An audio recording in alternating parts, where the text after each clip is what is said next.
All right, y'all, I have something a little special to show today that I came across more like an opportunity type thing. So, one of my gun shops I go to, I was dropping some guns off to get some gunsmithing work done. Um, Specifically, the Boyd's stocks wood, laminate wood for my AK, which I'm going to be showing at a later date once I go and test it and shoot it. And then also, I was going to go put the curved trigger in my 365 instead of the flat one that they have in it. But while I was doing that and I was checking out, this gun shop has like a special cabinet that they keep some of their like older guns, nicer guns, collectible type guns in there. And in there, I spotted a Smith & Wesson Model 36. And a little note on the card there said comes with original box and all that stuff. And they wanted about 500 for it. So I called my not called, but like sent a message to my good buddy David, who kind of specializes in snub-nose revolvers, and I said, hey man. They got a Model 36 here with all this stuff and it's 500 bucks. What do you think? Like, is it a good deal? It looks to be in good shape and everything. And he basically told me like, that's like a buy it now. So I was like, okay, I'll buy it now. So this is the revolver in question. Now these are not the grips that came with it. These are the ones I added on later after the fact. But man, just look at that. Look how shiny that is. Like all the nice rich bluing that they used to do back in the day. And also you'll notice no Hillary hole on this one.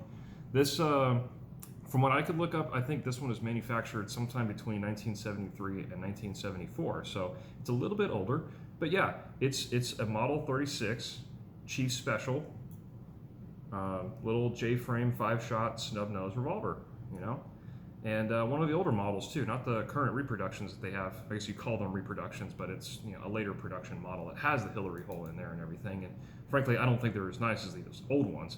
They literally don't make them like this anymore. So, but yeah, it's a really, really nice looking gun.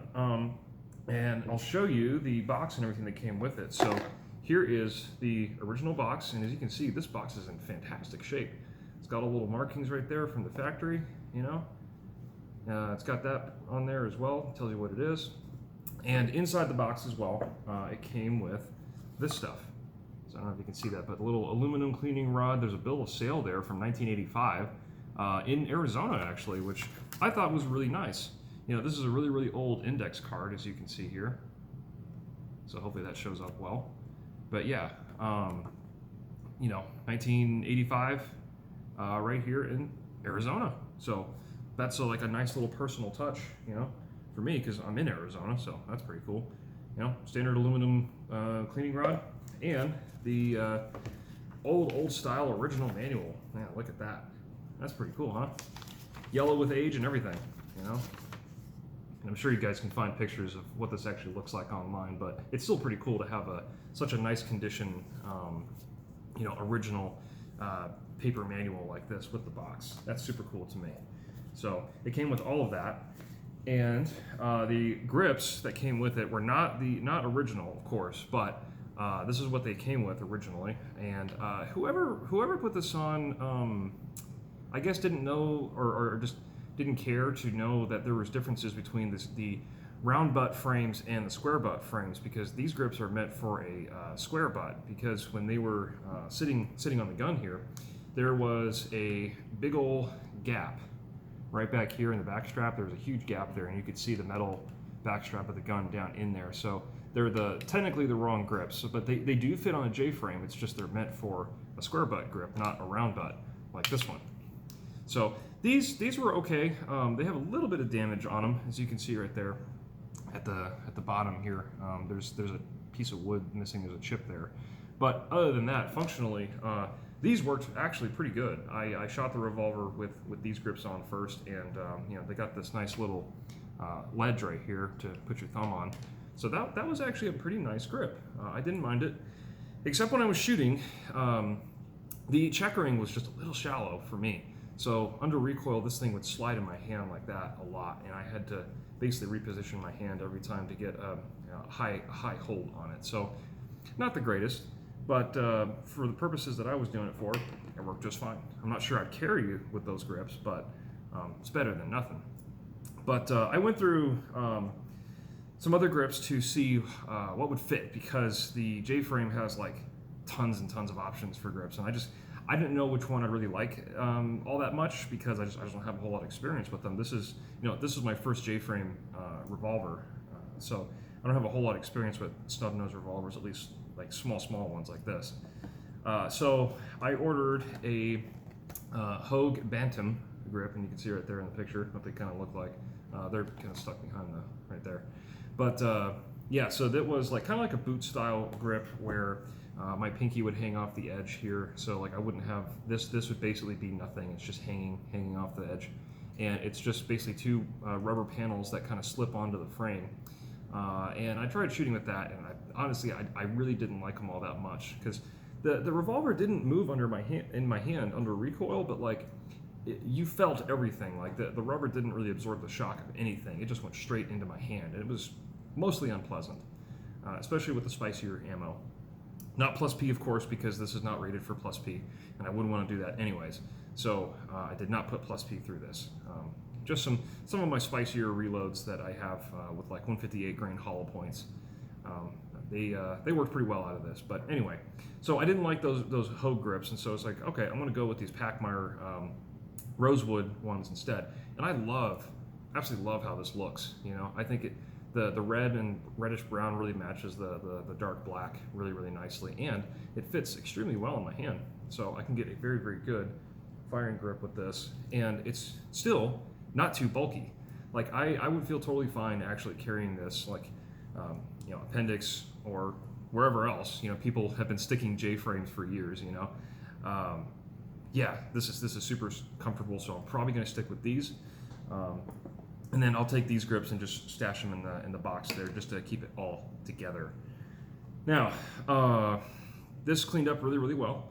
As you can see, there's not really a whole lot of wear on this. Whoever owned this last didn't really shoot it a whole lot, and probably didn't even rotate the cylinder all too much either, because I don't know if you can even see maybe a little bit there of the, if it'll focus, the cylinder scratch line, right? So you can tell a little bit of revolver wear on how much someone has used it. Maybe not necessarily shot it, but at least like operated the action based on the cylinder scratch line and how deep that is. So there isn't really a whole lot of there when I got it, and I've only put maybe about 150 rounds through this since I got it, so really not all that bad at all.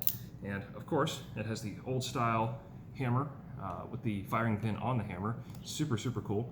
I definitely do like seeing that. Case hardened, of course, hammer and trigger. Classic Smith & Wesson there. I did notice a problem though when my buddy David advised me, you know, hey, when you're shooting these J-frames, typically you're going to run out of real estate for your spent shells here when you eject them, right? Because the grips or the stocks tend to get in the way. And I really didn't appreciate that until I went out and shot it, and I was trying to get my casings out, and it was always, these are snap caps just for illustration purposes. See if I can illustrate this. So when I went to eject them, these two here, the ones that were you know, closest to the frame here, would always get hung up on basically the curve of the grip here, always. So when I had to eject them, I had to kind of rotate the cylinder a little bit more and then eject a little bit more to get those rounds out. So it's not a problem I've really dealt with before, because I'm used to, you know, like K-frame revolvers or L-frame revolvers where they got plenty of room, you know, to eject those cases out. It doesn't interfere with the grips at all. I never really had a problem with that. Not even my Taurus, the 856, never had a problem with that either, getting the spent casings out. But I guess with a J-frame like this, there's only, you know, so much real estate back there that you can work with. So something to train for, I guess, and get used to. But I imagine with these grips here, with all the, you know, these are actually kind of flat against the frame, if you can see right there. How kind of flat, they don't stick out a whole lot from the frame, so it's I think these will be better when I go to shoot these. Now, my buddy David also warned me against using speed loaders in J-frames like this, also because of the same real estate problem. And a lot of people have a lot of difficulty getting the usual HKS speed loaders to work correctly in these J-frames. So I'm going to buy one, and I'm going to try it and see if I'm having the same issues that everyone else is. I probably will, but I want to see for myself. So, yeah. For shooting experience, though, trigger is fantastic. You know, single action is great. Let me put the snap caps back in here. So, just like pretty much every Smith revolver that I've handled, on single action. It is absolutely fantastic. It is so crisp and clean, like, just, wow, no movement at all. Now, I did notice a difference though when David also told me that there's going to be a bit of hammer and trigger differences, specifically when it comes to the spring method inside the frame here. So I'm not going to take these grips off right now, but if you know anything about revolvers and the J frames and K frames and all the other frames, all right, the J frames have a big one-piece kind of coil spring that sits up like this in the grip here in the frame, versus say an old K frame like pre-Model 10 like this. It has a leaf spring set up inside the grip here that makes the trigger pull a little bit different, especially in double action trigger weight, trigger pull, trigger feel, compared to a J frame, which is a coil spring that just goes straight back and forward, versus a leaf spring which has two pieces that kind of flap basically and move around. So he did warn me about that, and I absolutely did feel that on the double action pull. The single action pull, not so much. I do kind of feel it when I'm manually cocking the hammer back for single action. It definitely feels a little like heavier, it's stiffer than the like utterly butterly smooth nature of a old K frame like this. This is just super smooth.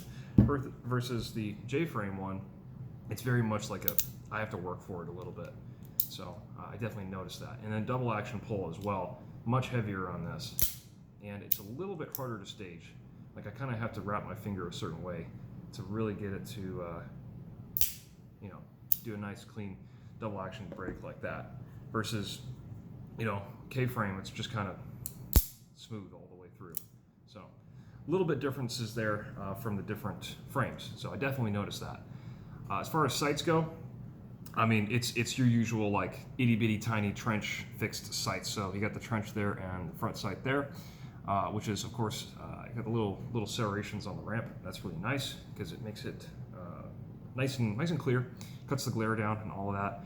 Now, one thing I didn't notice actually when I first got this is I didn't realize that the barrel is actually tapered. And if you look there from the top, see that the barrel actually tapers a little bit. I didn't even realize that the first time. I just thought it was like a bull barrel style kind of, same, I guess, thickness and length all the way down the barrel, But I guess even the old Model 10s do that too. Like that's tapered as well. So, but yeah, definitely something I noticed there. I don't think it affects function or anything, but it's pretty cool. Nice little machining touch.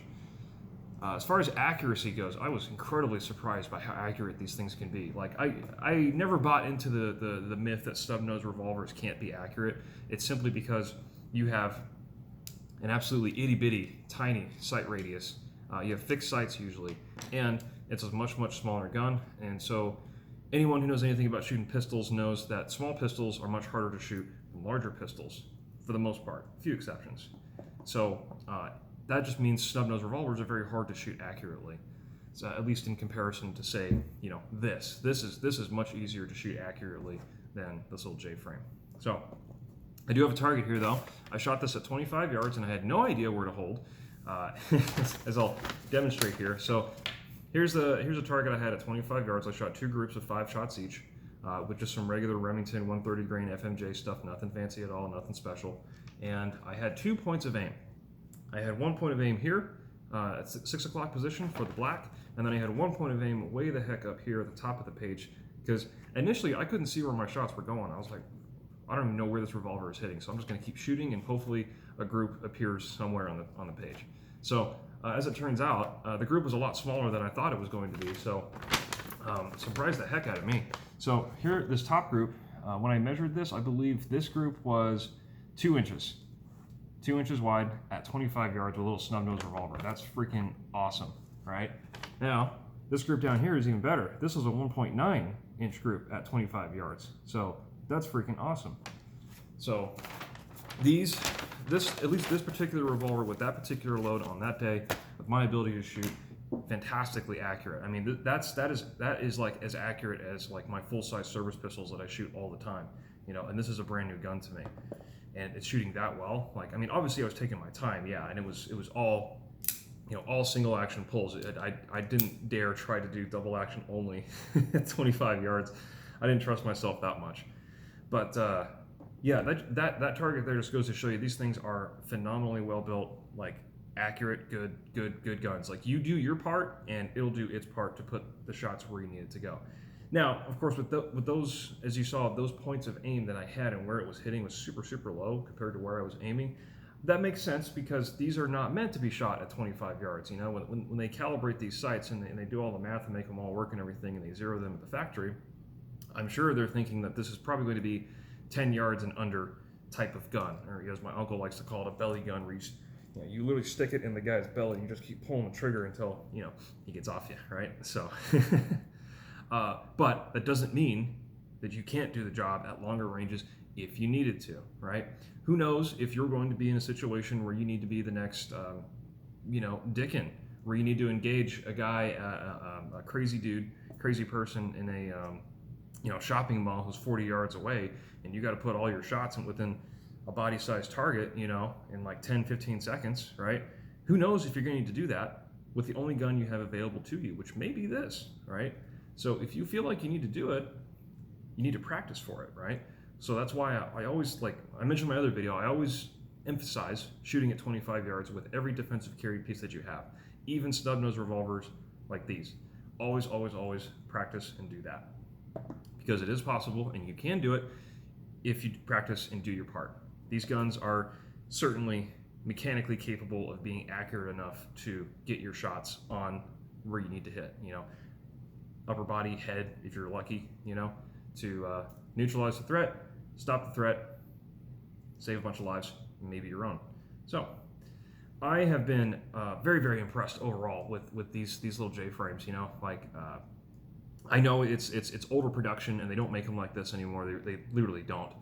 I really don't think the modern 36s really feel the same. They just, I don't know, there's something different about them, they're just not quite the same. And this being my first J-frame, I can definitely see why these were, or still are, incredibly popular to this day, because they just get the job done, I mean, just look at that. That's just pretty. Good trigger, decent sights, great accuracy, shooting a 38 special, plenty of power for what you need. Okay, sure, it's not a 357 Magnum, but if you've ever shot a 357 Magnum, full house Magnum out of a snub-nose revolver, it's not very fun. Like, I'll do a cylinder maybe, and then I'm good for the rest of the day. But 38 special out of this, yeah, you can shoot all day. Even some of the spicier stuff, not plus P, of course, like I mentioned, this is not plus P rated. Now, that is actually a benefit of the newer ones. The newer ones are plus P rated, but I don't think I'd want to do that anyways. So I'll leave that to a more modern production weapon like my 856. I'll put plus Ps through that all freaking day. But this one, as nice as it is and as old as it is, with all the nice stuff and the original box and everything that it has with it, all the history and the provenance with it, I don't really feel the need to use and abuse this gun all that much. Am I going to carry this at some point? Probably, yeah. It's too nice not to, but at the same time, I don't need to abuse it. I don't need to be. This doesn't need to be an EDC type gun where I carry it every single day, all the time, forever. Like, I don't need to do that. If I want to do that, I'll just go get a modern 36 and go ruin that one, rather than beat up a nice historical example like this. So I'm very happy with my purchase. I'm glad I did. My buddy David's got some pretty good advice when it comes to snub-nose revolvers like these, so I'm very happy that he continues to be let's say a positive influence in my gun purchases. So yeah, very happy with these. And if you guys ever see one lying around, it's in good shape like this, I by all means, like, if you got the money, go for it. I don't think you'll be disappointed at all. Now, for the newer ones and newer J frames and stuff, like the aluminum frames, I'm kind of iffy on. They just feel so cheap to me when I hold them in the shop. So, but yeah, just like a lot of Smith & Wesson stuff, you just can't beat the old stuff. Like, I mean, heck, even this gun, this old pre-Model 10 shoots fantastically. And this thing is like 1934, I think, was when it was made. So, old Smith & Wesson quality, freaking awesome. Love it.